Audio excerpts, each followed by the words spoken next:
not. I mean, we don't lose babies in this hospital. Mimi's baby can't be gone. And she's not with her mother. She's got to be somewhere. Well, where could she be?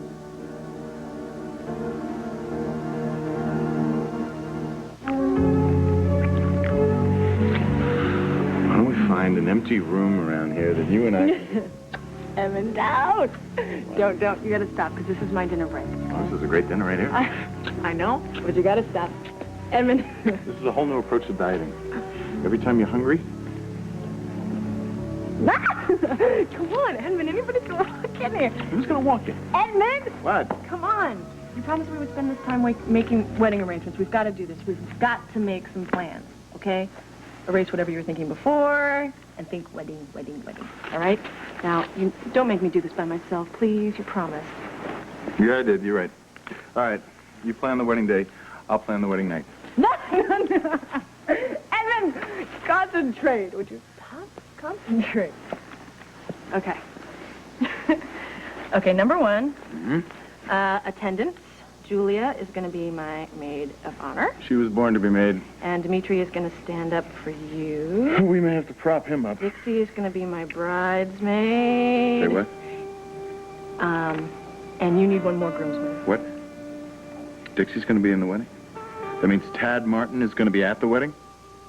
Well, Dixie and I patched things up, and so I think that maybe you and Tad should patch things up, too. Not in a million years.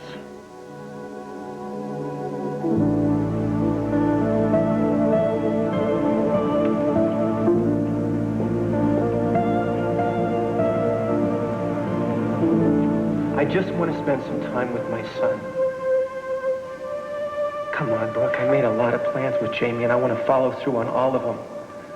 Like the Grand Canyon and theme parks, Little League when it's time. Hell, I promised to teach him how to swim this summer and take him on a camping trip. Now, look, the truth of it is I'm going to need a lot of weekends, or maybe just a chunk of the summer and a weeknight every now and then. Sorry. Sorry, what is that supposed to mean? What's your problem now? You're the one who has the problem because you're planning a lot of things that are not going to happen. Would you care to describe the nature of your objection? What's impossible? All future father and son outings. Jamie and I are moving far away from here, so there will be no visitation. None at all. Well, maybe there's something going on that we don't know about. Like what? I don't know. I'm sure we'll find out sooner or later. Yeah. You bet we will.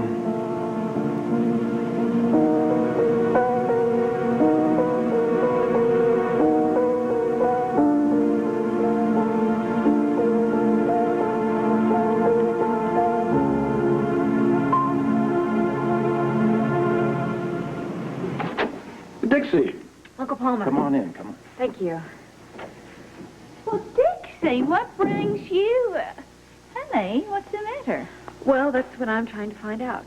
Well, aren't you expecting that son of mine home this evening? No, he's going to be coming home late. He's taking a late flight. I've been thinking about something ever since he's been in Napa. Yeah, thinking about what? Oh, this is really hard to ask you to do this. Well, honey, just stop chewing and spit. Do you remember how you were always telling me how close you and Brooke get when you were living with her? Oh, yeah, but say no more. Say no more, Palmer and me. We made a New Year's resolution. We won't be taking sides anymore. We promise. Isn't that right, Love Bug? New year, new attitude. Strictly non-intervention. Oh, well, I think I'm going to have to ask you to break your New Year's resolution for your son's sake. I need you to talk to Brooke. I need you to get close to her. What is she has this all to trust about? you in order to tell you if she's lying. She's pregnant with Tad's child.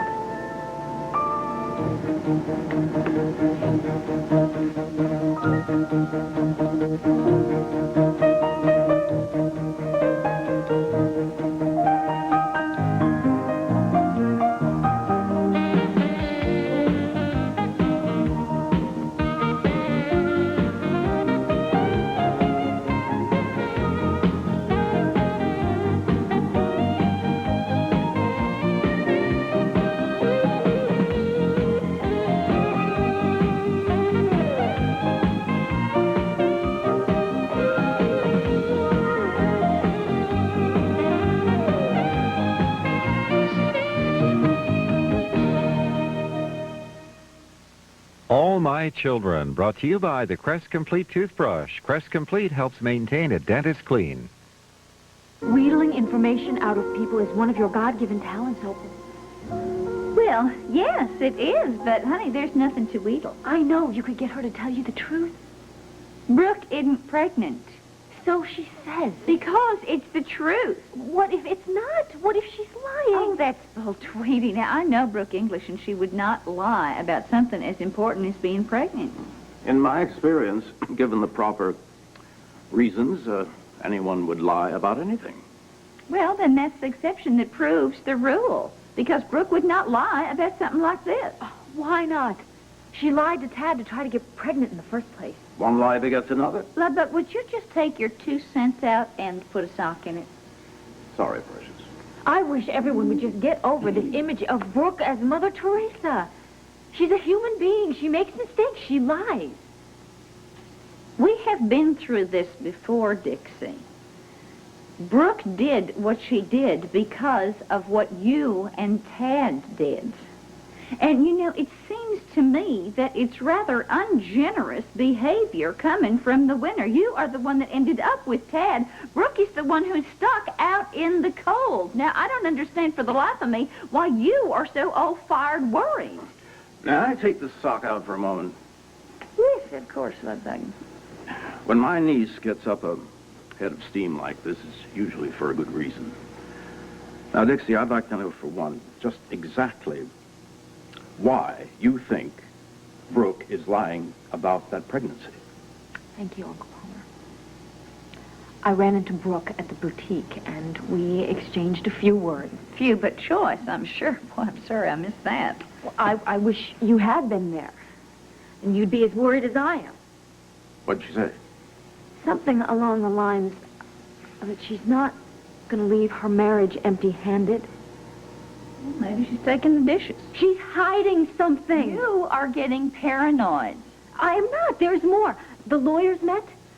Brooke intends to keep Jamie away from Tad. She's going to deny Tad any visitation rights to Jamie. Well, Brooke is mad right now, and I don't blame her. But, you know, when she settles down and comes to her senses, she'll see that Jamie needs his daddy. Oh, she's already thought of that. She's leaving town. She intends to keep Jamie away from his father. Well, she's desperate. Well, desperate enough to lie about being pregnant. Can't you at least conceive that? Any woman who would try to keep a child away from its natural father is capable of doing anything. You better tell me I didn't hear what I thought I heard. Derek, look, please just try to calm Look, the down. baby is missing. Ruth, you better find her. I'm sure there's a perfectly logical explanation for this. Maybe somebody on the staff took her down to pediatrics. I could check. Well, move. Do it then. She may have looked a little jaundiced. Check the UV room, too. Good idea. I'm going to have to let Joe know about this.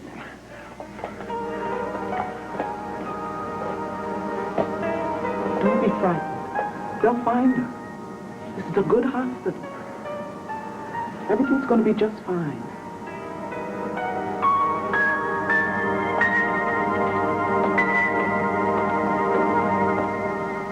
Five or six of them. They used to make fun of me all the time. Hi, Taylor. And what brings you here? Came to check in and say hi. Hi. Well, good. Now we've covered that. Is there anything else? I am simply in awe. Motherhood. Wow. Well, before long, Taylor, you'll be right where I am. Bite your tongue. The thought of me having children makes my skin crawl. Well, you know when the time is right. I don't think so. I was blessed with a total lack of maternal instinct. And parenting just requires so much commitment. You really have to be devoted like you are and like my father is. There it is. I knew this was coming. There is nothing coming. You're right, because you're going. I'm here to talk to Mimi. Look, you're here with a sales pitch. I don't think so. She knows that Lucas is going to sue you for custody of Danielle. She's just here to back him up. That's not true, Terrence. Well, nobody is going to take my baby. Never. Never. Not Lucas, not anybody. I'm not here to take Lucas's side. You're not. As a matter of fact, I plan on doing my best to change his mind. I came here because I thought if you knew how he was feeling and why he was behaving this way, it would help you to understand his point of view. There's nothing to understand. Lucas is very proud. Oh, and Mimi isn't? He feels like he was used. Well, so he says, but that's not the way it went down, Taylor. I don't agree with him. I'm just trying to explain his point of view. See, the day-to-day process of helping you through your pregnancy bonded Lucas to you in a very powerful way. He is the most sensitive man I know, and when it comes to children, he's just a mass of quivering emotion. Yeah, well, he should be. He dumped his last kid, then raised somebody else's. Now he wants another chance. Well, that's tough. You know how much Daddy loves you. How guilty he feels about leaving you. I mean, I'm positive that the only reason he was such a devoted stepfather to me was because he felt bad for what he did to you, so he was trying to be good to me.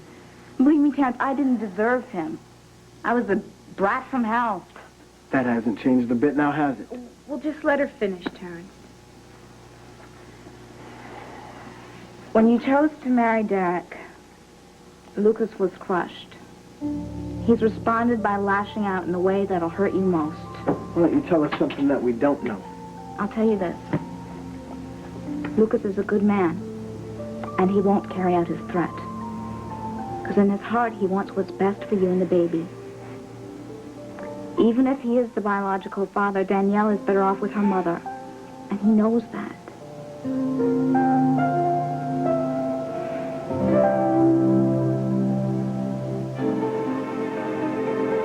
Hurry up.